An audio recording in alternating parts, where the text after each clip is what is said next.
कहानी की शुरुआत में जैक और उसकी वाइफ को दिखाया जाता है जो जैक की सिस्टर के घर पर छुट्टियां मनाने के लिए आए हैं, जहां जैक अपने नेफ्यू के साथ खेल रहा होता है। जैक की वाइफ इन दोनों को बहुत ध्यान से देखती है। दरअसल अभी तक इनका कोई बच्चा नहीं है, इसीलिए रात को जब यह अपने घर वापस लौट रहे होते हैं तो जैक की वाइफ कहती है कि मुझे भी एक बच्चा चाहिए। हालांकि जैक अभी इसके लिए तैयार नहीं है, लेकिन अपनी वाइफ के कहने पर वह हाँ कह देता है और ठीक उसी वक्त एक ट्रक इनकी कार को टक्कर मारता है, जिससे इनकी कार का एक बहुत बड़ा एक्सीडेंट हो जाता है। 1 साल बाद हमें पता चलता है कि उस एक्सीडेंट में जैक की वाइफ की मृत्यु हो गई थी। अब वो इस दुनिया में अकेला है, इसीलिए वह अपना घर छोड़कर एक आइसोलेटेड जगह पर रहने के लिए आ गया है, जहां पर वह अपनी कैट के साथ रहता है। उसकी सिस्टर चाहती है कि जैक भी उनके साथ रहे, इसलिए वो बार बार उसे कॉल करती है और अब उसे कन्विंसिबल इनमें खड़ा होता है। तभी अचानक से एयरपोर्ट की सभी मशीनें खराब हो जाती है, सारे प्लेन ऑटोमेटिक कैंसिल होने लगते हैं। उसी समय सभी लोगों के फोन में इमरजेंसी मैसेज आ जाता है और अब सब के सब एयरपोर्ट से अपने घर के लिए निकल जाते हैं, जिस वजह से रास्ते में बहुत ज्यादा ट्रैफिक हो जाता है। जैक समझ जाता है कि इस ट्रैफिक से निकलना इतना आसान नहीं है, इसीलिए अपनी कार वहीं छोड़कर पैदल ही अपने घर आ जाता है, जहां वह अपने नेबर के घर के बाहर एक एम्बुलेंस को देखता है। दरअसल इस दुनिया में एक वायरस फैल चुका है, जिस वजह से इंसान ज़ॉम्बीज बन रहे हैं और उस वायरस की चपेट में उसका नेबर भी आ चुका है, इसीलिए एम्बुलेंस में उसे उठाकर यहाँ से ले जाते हैं। लेकिन जैक इन सब बातों को बहुत सीरियस नहीं लेता। अगली सुबह जैक की सिस्टर का कॉल आता है। जैक उसे सब बताता है जो एयरपोर्ट पर हुआ था। उसकी सिस्टर कहती है कोई बात नहीं, जल्दी सब ठीक हो जाएगा। जैक इसके बाद मॉल जाता है। वह देखता है कि वहाँ पर लोग खाने के लिए लड़ रहे हैं। जैक जैसे ही बाहर आता है वह देखता है कि एक ज़ॉम्बी ने पुलिस के ऊपर हमला कर दिया है। जैक उसे बचाने की कोशिश करता है, लेकिन वह ज़ॉम्बी जो कि वायरस से इफेक्टेड है वह उसके ऊपर भी हमला कर देता है। पुलिस वाला उसे बचाने के लिए ज़ॉम्बी को मार देता है, लेकिन उसे खुद को भी मारना पड़ता है क्योंकि ज़ॉम्बी ने उसे भी इफेक्टेड कर दिया था। ये देखकर जैक डर जाता है और भागकर अपने घर आता है, जहां पर न्यूज में बताया जा रहा होता है कि हर कोई अपने घर के अंदर ही रहे क्योंकि बाहर निकलने पर वायरस के इन्फेक्शन का खतरा है। दरअसल ये वायरस हवा के जरिए फैल रहा था। रात के समय जब जैक अपने घर के अंदर होता है तब पूरे एरिया को सोल्जर्स घेर लेते हैं और इस एरिया को खाली करने के लिए कहते हैं। सब लोग इस एरिया से निकल जाते हैं, लेकिन जैक अब भी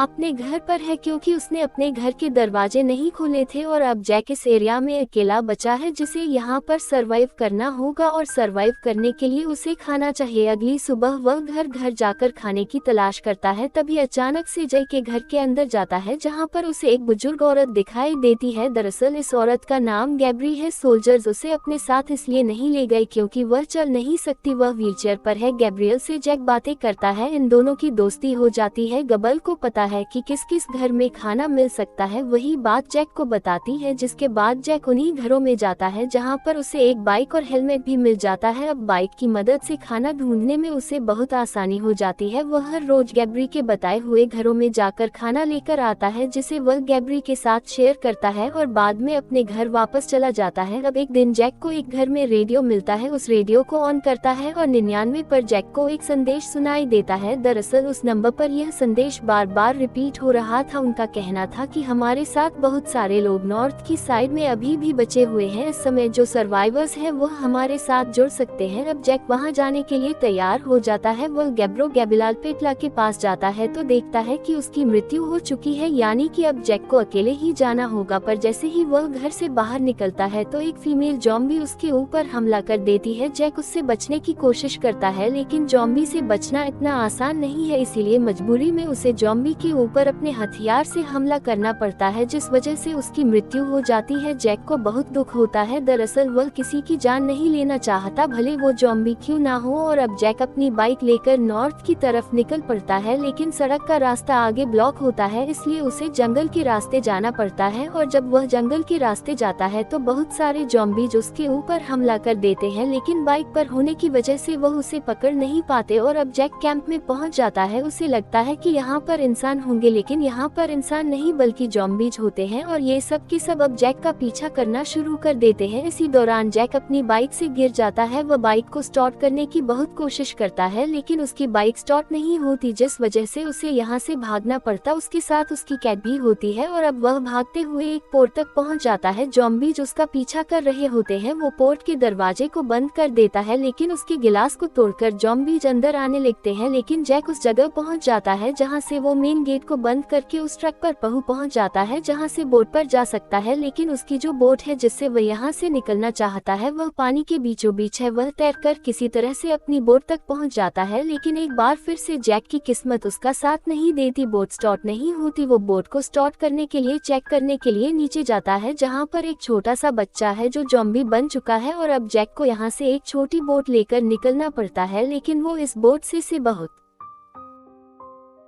दूर तक नहीं जा सकता। रात हो जाती है और तभी उसे एक रोशनी दिखती है। तभी उसके सामने एक दूसरी बोट आ जाती है जिसमें कुछ सर्वाइवर्स होते हैं जो दूसरे देश के हैं। वो जैक को भी अपनी बोट में ले लेते हैं, जिस बोट से एक बड़े शिप तक जाते हैं और यहाँ पर जो इनका बॉस होता है उसे जैक की लैंग्वेज बोलनी नहीं आती, इसलिए विक्टर नाम का एक आदमी उसे ट्रांसलेट करके बताता है। वो झूठ बोल देता है कि जैक एक डॉक्टर है। दरअसल वो जैक को बचाना चाहता है और इस वक्त में डॉक्टर की हर किसी को जरूरत है, इसलिए जैक को अपने साथ रहने की परमिशन दे देते हैं। रात के समय जब जैक आराम कर रहा होता है तभी वह बाहर देखता है कुछ लोग बोट पर आए हैं जो कि मदद मांग रहे हैं। अगली सुबह होने के बाद जैक खाने के लिए बाहर आता है। वह विक्टर के पास आकर उससे पूछता है कि रात को जो लोग यहाँ पर आए थे वह कहाँ है। विक्टर कहता है कि यहाँ पर कोई नहीं आया था, तुम्हें शायद कोई गलतफहमी हुई है। अगर तुम जिंदा रहना चाहते हो तो अब अपना मुंह बिल्कुल मत खोलना। और विक्टर उसे लेकर बॉस के पास जाता है। दरअसल उसका बॉस जैक से पूछ रहा होता है कि इन लोगों को जरूरत का सामान कहाँ मिलेगा। फिर जैक मैप पर निशान लगाकर उसे इशारे से बताता है कि हमें यहाँ पर जरूरत का सामान मिल सकता है। इसके बाद जैक बाहर आता है। वो वहाँ पर उस बोट को देखता है जो उसने रात को देखी थी, जिसके बाद उसे समझ में आ जाता है कि ये सब के सब लुटेरे हैं, लेकिन विक्टर उनमें से नहीं है। विक्टर उनके चुंगल में फंसा हुआ है। वो विक्टर से कहता है कि तुम एक पायलट हो, हम दोनों यहाँ से भाग जाते हैं। मुझे एक हेलीकॉप्टर का पता है जिससे हम इस जगह से बाहर निकल सकते हैं, लेकिन विक्टर उसका साथ नहीं देना चाहता। वो कहता है कि अगर तुम जिंदा रहना चाहते हो तो चुपचाप यहाँ पर रहो, लेकिन अब जैक ने तय कर लिया है कि वो यहाँ से भाग कर रहेगा, इसीलिए रात को नीचे जाता है जहाँ पर वह दो लोगों को देखता है जिन्हें वहाँ पर बांध के रखा है। जैक उनकी जान बचाना चाहता है, इसलिए वह उनका मुंह खोल देता है। इनमें जो बूढ़ा आदमी होता है वह डर के चिल्लाना शुरू कर देता है, जिस वजह से यहाँ पर बॉस का एक आदमी आ जाता है। वह जैक को गोली मारने वाला होता है कि विक्टर वहाँ पर आकर उसकी जान बचा लेता है और बॉस के आदमी को मार देता है। इसके बाद ये दोनों के दोनों यहाँ से छोटी बोट से भाग जाते हैं, लेकिन बॉस के लोगों को पता चल जाता है। वो इनका पीछा करते हैं, इन पर गोलियां चलाते हैं और एक गोली विक्टर को लग जाती है जिससे वह जख्मी हो जाता है। जैक किसी तरह से किनारे तक आकर जल्दी से एक कार ढूंढता है, जिस कार में वो विक्टर को बिठाकर उस जगह जाता है जहाँ पर उसने हेलीकॉप्टर देखा था, लेकिन अब वहाँ पर हेलीकॉप्टर नहीं है, इसलिए जैक विक्टर को लेकर हॉस्पिटल में जाता है क्योंकि वह जख्मी है। और जब वह हॉस्पिटल के अंदर जाता है तो वहाँ पर उसे बच्चों की आवाज सुनाई देती है। उन बच्चों को ढूंढने के लिए ऊपर जाता है, जोर जोर से आवाजें लगाता है और उसकी आवाज सुनकर यहाँ पर ज़ॉम्बीज आ जाते हैं। जैक उनके ऊपर हमला करता है, लेकिन ज़ॉम्बीज लगातार आ रहे होते हैं, इसलिए उसे नीचे जाना पड़ता है जहाँ पर उसने विक्टर को छोड़ा था, लेकिन अब वहाँ पर विक्टर नहीं होता, जो देखकर वह परेशान हो जाता है। तभी एक नर्स दरवाजा खोलती है और उसे अंदर आने के लिए कहती है। जैक अंदर चला जाता है जहाँ पर विक्टर भी होता है, क्योंकि नर्स ही उसे अपने साथ अंदर ले गई थी, जिसके बाद यह विक्टर का इलाज करते हैं। विक्टर अब पहले से बेहतर है। जब नर्स को पता चलता है कि यहाँ पर जैक और विक्टर हेलीकॉप्टर ढूंढने के लिए आए थे तो वह उन्हें हेलीकॉप्टर दिखाती है जो कि पीछे की तरफ खड़ा होता है। वो जैक को बताती है कि ऊपर के रास्ते हम हेलीकॉप्टर तक नहीं पहुँच सकते क्योंकि चारों तरफ ज़ॉम्बीज है, लेकिन नीचे बनकर से एक रास्ता है। पर कुछ ही वक्त पहले मैंने वहाँ पर एक धमाका सुना था, शायद वो बनकर अब बंद हो चुका है। जैक को कुछ समझ नहीं आता कि उसे क्या करना चाहिए, लेकिन उसके मोबाइल पर यहाँ पर सिग्नल आ चुके हैं। उसे अपनी सिस्टर के बहुत सारे मैसेजेस मिलते हैं जो उसे बहुत मिस करती है और तभी जैक को गोलियां चलने की आवाज सुनाई देती है। दरअसल बॉस अपने लोगों के साथ इन दोनों को मारने के लिए यहाँ तक पहुँच चुका है। जैक नर्स से कहता है कि अब हमारे पास बंकर के अलावा और कोई रास्ता नहीं है, हमें उसी रास्ते से हेलीकॉप्टर तक पहुँचना होगा। नर्स उसे वो नीचे बेसमेंट का यानी कि बंकर वाला रास्ता दिखाती है, जहाँ से जब ये आगे बढ़ते हैं तो एक दरवाजा खोलने पर एक ज़ॉम्बी इनके ऊपर हमला करता है, जिस ज़ॉम्बी को यह मार तो देते हैं, लेकिन